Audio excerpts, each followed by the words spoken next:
மீன் பண்ணைக்கு பாத்தீங்கன்னாக்கா தரமான தார்ப்பை பத்தி தான் நம்ம பார்க்க போறோம். மீன் பண்ணைக்கு குழியோட அளவு எப்படி எடுக்கணும் அப்படின்னு சொல்லிட்டு கேக்குறீங்க. மீன் பண்ணைக்கு பாத்தீங்கன்னாக்கா லைலாண்ட் தார்ப்பை யூஸ் பண்ணலாமா இல்ல தரமான தார்ப்பை எது அப்படின்னு சொல்லிட்டு நிறைய பேர் கேக்குறீங்க. அவங்களுக்கான வீடியோ தான் இது. வீடியோ ஸ்கிப் பண்ணாம பாருங்க. வாங்க வீடியோக்குள்ள போலாம். இந்த குழியோட அளவு பாத்தீங்கன்னாக்கா 17 அடி நீட்டு இருக்கு, 12 அடி அகலம் இருக்கு, ஆழம் பாத்தீங்கன்னாக்கா 7 அடி இருக்கு. இந்த பண்ணைக்கு வந்து பாத்தீங்கன்னாக்கா 30க்கு 40 வந்து தார்ப்பை யூஸ் பண்ணியிருக்காங்க. இந்த தார்ப்போட நேம் பாத்தீங்கன்னாக்கா நேச்சுரா தார்பாலிங் ஜிஎஸ்எம் பாத்தீங்கன்னாக்கா 200 ஜிஎஸ்எம். இந்த வெயில் காலத்துல பாத்தீங்கன்னா நீங்க எஸ்டிபி பிளாஸ்டிக் போட்டீங்கன்னா மேக்ஸிமம் பாத்தீங்கன்னா வெயிலுக்கு இத்து போயிடும். இந்த தார்ப்பை பாத்தீங்கன்னாக்கா ஐஎஸ்ஐ பிரிண்டோட வரும். லைலாண்ட் தார்ப்பை நீங்க தாராளமா நீங்க பயன்படுத்தலாம். இந்த மாதிரி ஐஎஸ்சி பிரிண்டோட இருக்கிற தார்ப்பை நீங்க தாராளமா நீங்க பயன்படுத்துங்க. ஓகே, இந்த மாதிரி கல்லுங்க தவறுதலா கீழே விழுந்தா கூட பாத்தீங்கன்னாக்கா அந்த தார்ப்பை வந்து ஆக்சுவலி பாத்தீங்கன்னாக்கா டேமேஜ் ஆகாது. ஓகே, நீங்க லைலாண்ட் தார்ப்பையும் யூஸ் பண்ணலாம். மாட்டுங்களுக்கு பாத்தீங்கன்னாக்கா தண்ணிக்காக யூஸ் பண்ணிருக்காங்க.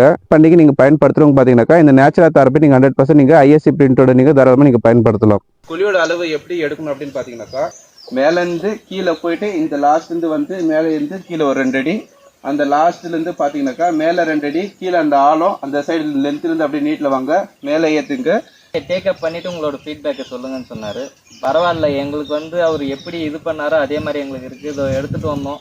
இந்த 12க்கு 17 அடி அவராக ஒரு சான்ஸ் பண்ணி நாங்கள் போட்டோம். 30க்கு 40 எடுத்து அதை லைன் பண்ணி கொஞ்சம் எமர்ஜென்சின்றதுனால மேலே ஃப்ளோர் வந்து இப்போதைக்கு கல்லுங்களை மட்டும் வச்சு அதுக்கு மேலே மண் கொட்டிக்கலாம் அப்படின்றதுனால இது கல் வச்சு பின்னாடி நாங்கள் ரிமூவ் பண்ணோம், அதை தூக்கி போட்டோம். செஞ்சுருந்தும் போது கூட எந்த ஒரு ப்ராப்ளமும் வரல. ஏன்னா இறங்கி ஏறும்போது கூட எங்களுக்கு அதனுடைய இது இல்லை, நல்லா ப்ராப்பராக இருக்குது. வந்து இப்போ மோட்டர் போடாமல் பக்கெட்டில் தாங்க தண்ணி எடுத்துட்டு இருக்கேன்.